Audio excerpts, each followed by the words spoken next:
कन्यादान संपन्न हुआ। जनक जी ने 4 बेटियों का, 4 कन्याओं का कन्यादान किया। किशोरी जी का दान करते समय जनक जी ने भगवान को आशीर्वाद दिया, मंगलाशासन किया। ये मंगलाशासन की जो परंपरा है हमारे श्री वैष्णव परंपरा में, ये मंगलाशासन की परंपरा श्रीमद् वाल्मीकि रामायण से, रामचरित्र से ही हमें प्राप्त हुई। जितना मंगलाशासन श्री रामावतार में भगवान का हुआ, इतना मंगलाशासन भगवान का किसी अवतार में नहीं। राम अवतार में सबने राम जी का मंगलाशासन किया, माताओं ने मंगलाशासन किया, पिताजी ने किया, गुरुजी ने किया, जानकी जी ने भगवान का मंगलाशासन किया, परशुराम जी ने मंगलाशासन किया, गृद्धराज जटायु ने भगवान का मंगलाशासन किया। जब गृद्धराज जटायु के पंख कट गए थे, खून से लथपथ थे, तड़प रहे थे, उस समय राम लक्ष्मण दोनों भाई जानकी जी को ढूंढते ढूंढते पहुंचे, देखा गृद्धराज की ये दशा। लेकिन उस दशा में, उस दुख में भी गृद्धराज जटायु मंगलाशासन करना नहीं भूले। उस दुख में भी उन्होंने रघुनाथ जी का मंगलाशासन किया। अपने लिए कुछ नहीं मांगा, अपितु राम का ही मंगलाशासन किया। याम औषधि मिव आयुष्मन अन्वेष्यसि बने बने। हे आयुष्मन, दीर्घायु, आशीर्वाद दिया है गृद्धराज जटायु। गृद्धराज जटायु ने मंगलाशासन किया भगवान का, आयुष्मान। अपने आयु की चिंता नहीं है, मृत्यु होने वाली है, राम जी को आशीर्वाद दे रहे हैं, आयुष्मान, तुम दीर्घायु। यही परम वैष्णवता है। हम अपने लिए भगवान से कुछ न मांगे, अपितु भगवान के लिए ही सब कुछ करते हैं। आशीर्वाद भी दें तो भगवान को दें। नित्य श्रीर नित्य मंगलम, हे प्रभु आपका नित्य मंगल हो। गृद्धराज जटायु ने भगवान को आशीर्वाद दिया। दंडकारण्य के मुनियों ने भगवान का मंगलाशासन किया। मंगलानि प्रयुंजाना प्रत्यगृह्णन् दृढ़व्रताः। दृढ़ व्रत को धारण करने वाले वे तपस्वी महात्माओं ने भगवान का मंगलाशासन। हनुमान जी ने भगवान का मंगलाशासन किया। जब पहली बार मिले तो हनुमान जी ने देखा, आभूषण थे नहीं भगवान के अंगों पर, वनवासी वेश, तापस वेश विशेष उदासी, 14 बरिस राम वनवासी। बलकल वस्त्र थे, न वक्ष पर कवच था, न हाथों में अंगद थे, न भुजाओं में कंकण थे। बलकल वस्त्र मात्र शरीर पर। तो भगवान के अंग सौष्ठव को देखकर, भगवान के अंगों की शोभा को देखकर हनुमान जी के मन में लगा, इनके अंग इतने सुंदर हैं, इन अंगों को ढक करके रखना चाहिए। सुंदर वस्तु ढकी रहती है तो सुरक्षित रहती है, नहीं तो किसी की नजर लग जाएगी।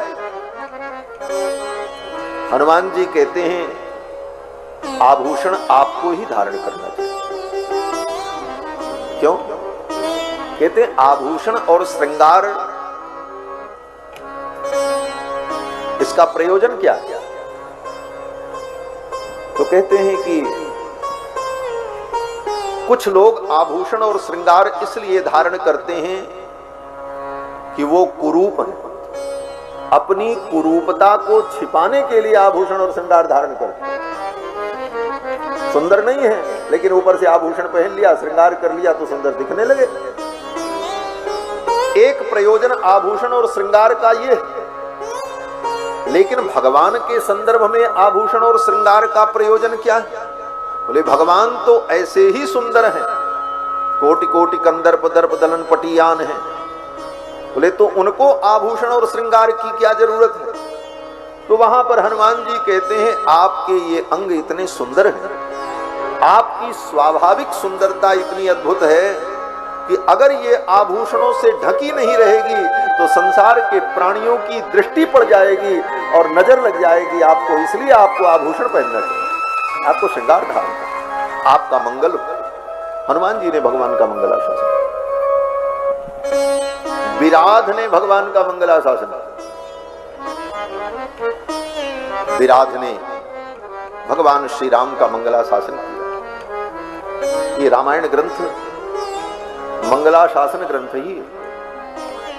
इसमें रघुनाथ जी का जितना मंगलाशासन हुआ उतना मंगलाशासन किसी अवतार में भगवान करेंगे। मंगलाशासन का फल क्या है? बोले मंगलाशासन माने आशीर्वाद। किसी को आशीर्वाद मिलता है तो क्या होता है? बोले जितना ही आशीर्वाद मिलेगा उतना ही वो फलेगा, फूलेगा और उसका वैभव बढ़ेगा।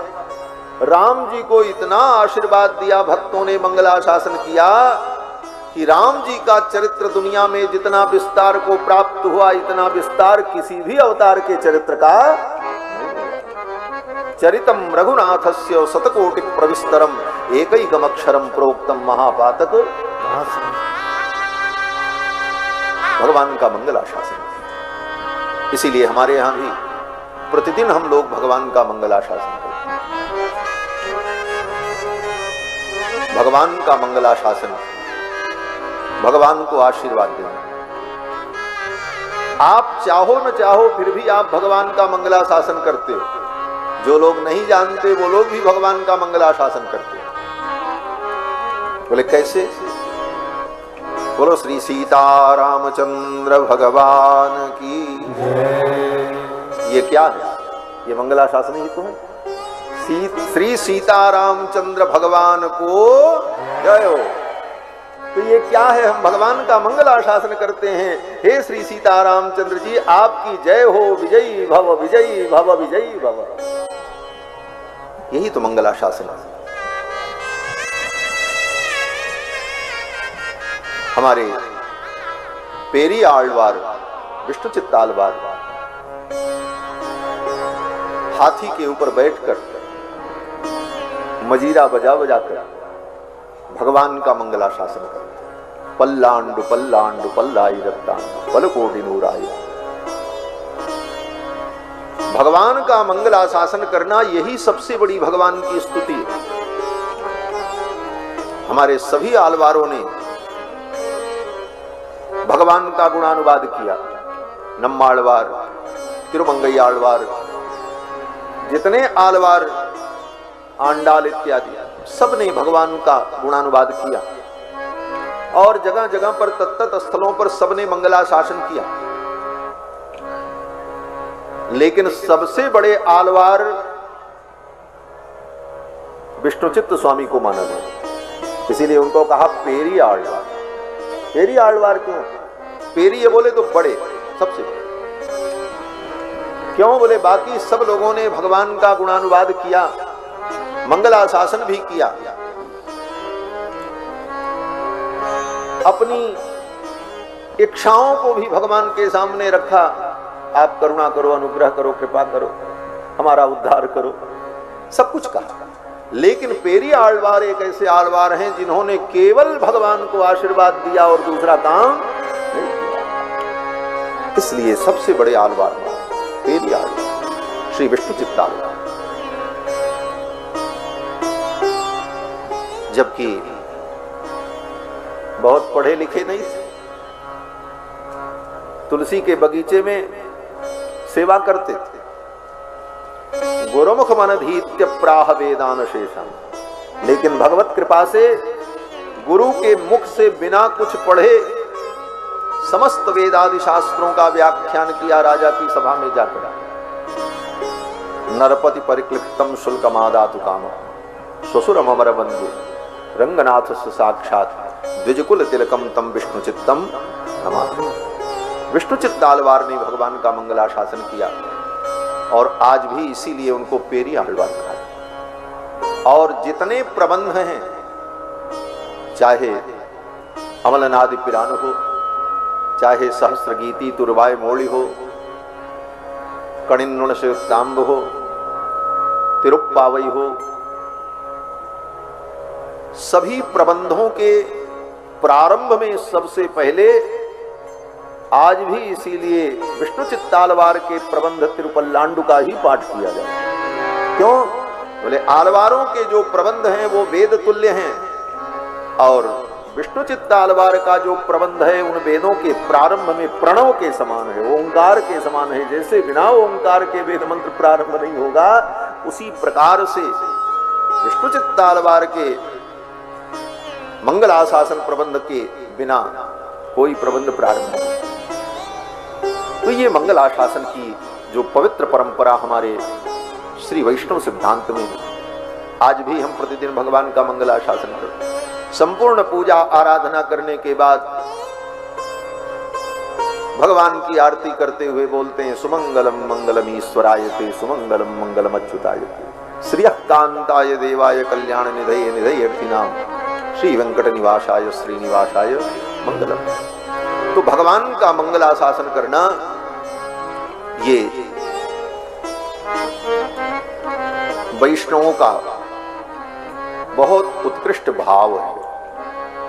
किसी व्यक्ति ने कहा भगवान को हम आशीर्वाद दें, हम भगवान से भी बड़े हो गए। तो कहते हैं देखो तुम भगवान को क्या दे सकते हो, पहले यहां विचार करो। क्या दोगे भगवान? धन दोगे? भगवान को धन की जरूरत नहीं है। धन की अधिष्ठात्री लक्ष्मी उनके चरणों की दासी है। और भगवान रहते कहां हैं? बोले सारा धन सारे रत्न जिस समुद्र में रहते हैं उसी में उनका निवास है। रत्ना करोस्ति सदनम गृहिणी च पद्मा किम देयमस्ति। क्या देंगे भगवान को? भगवान की हम कोई सहायता करेंगे? बोले भगवान को किसी की सहायता की जरूरत ही नहीं पड़ती, वो सर्वसमर्थ है। असमर्थ को सहायता की जरूरत पड़ती है, हम कोई सहायता उनकी क्या कर सकते हैं? बोले तो हम भगवान को क्या दें?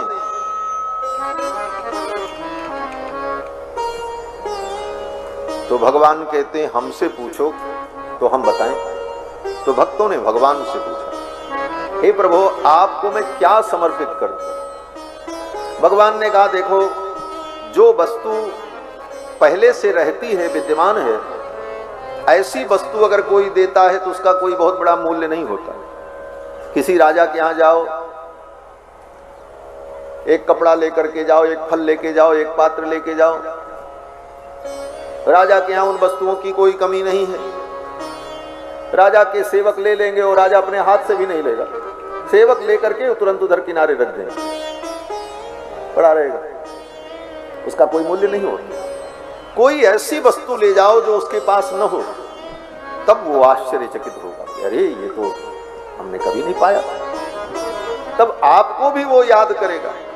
तो भगवान ने कहा जो वस्तु मेरे पास न हो वो वस्तु आप मुझे दो। तो भक्तों ने विचार किया कि भगवान के पास क्या नहीं। तो वैष्णवों ने, भक्तों ने विचार किया भगवान के पास सब कुछ है, लेकिन भगवान से बड़ा कोई नहीं है, इसलिए भगवान को कोई आशीर्वाद देने वाला नहीं। भगवान को कोई आशीर्वाद देने वाला नहीं है, तो कुछ देर के लिए हम ही भगवान से बड़े बन जाएं और भगवान को आशीर्वाद दें, क्योंकि भगवान को आशीर्वाद नहीं मिलता है और तो सब कुछ मिल जाता है। इसलिए भक्तों ने इस भावमयी परिपाटी का शुभारंभ किया कि हम भगवान को आशीर्वाद। भक्त कहते हैं महाराज आपके पास सब कुछ है लेकिन आपको कोई आशीर्वाद देने वाला नहीं, आप सबसे बड़े हो। और प्रेम में भाव जो होता है वो बदल जाता है। प्रेम में रक्ष जो है वो रक्षक बन जाता है, जो रक्षक है वो रक्ष हो जाता है। तो भक्तों ने कहा हम आपको आशीर्वाद दें, इसीलिए भक्त भगवान का मंगलाशासन करते हैं। तो यहां भी श्री जनक जी महाराज भगवान का मंगलाशासन करते हैं, क्योंकि विवाह की बेला है। विवाह की वेला में इस मंगलमयी जोड़ी को देखकर, ऐसे सुंदर वर वधू की जोड़ी को देखकर किसी की नजर न लग जाए, किसी की दृष्टि न लग जाए, दृष्टि दोष न हो जाए, इसलिए जनक जी महाराज मंगलाशासन करते हैं कि प्रतीक्ष चैनाम भद्रम ते, हे राम तुम्हारा कल्याण हो। श्री गोविंद राज स्वामी जी श्रीमद् वाल्मीकि रामायण के भूषण टीकाकार पूज्य स्वामी जी महाराज कहते हैं कि अनुरूप वर वधो हो, ऐसे अनुरूप वर वधू की जोड़ी को देखकर संयोगे दृष्टि दोषः भविष्यति, ऐसी जोड़ी को देखकर कहीं किसी का दृष्टि दोष न हो जाए, इसलिए इति मंगलमाशास्त्र, इसीलिए जनक जी महाराज मंगलाशासन करते हैं कि ऐसी सुंदर जोड़ी को किसी की नजर न लग जाए।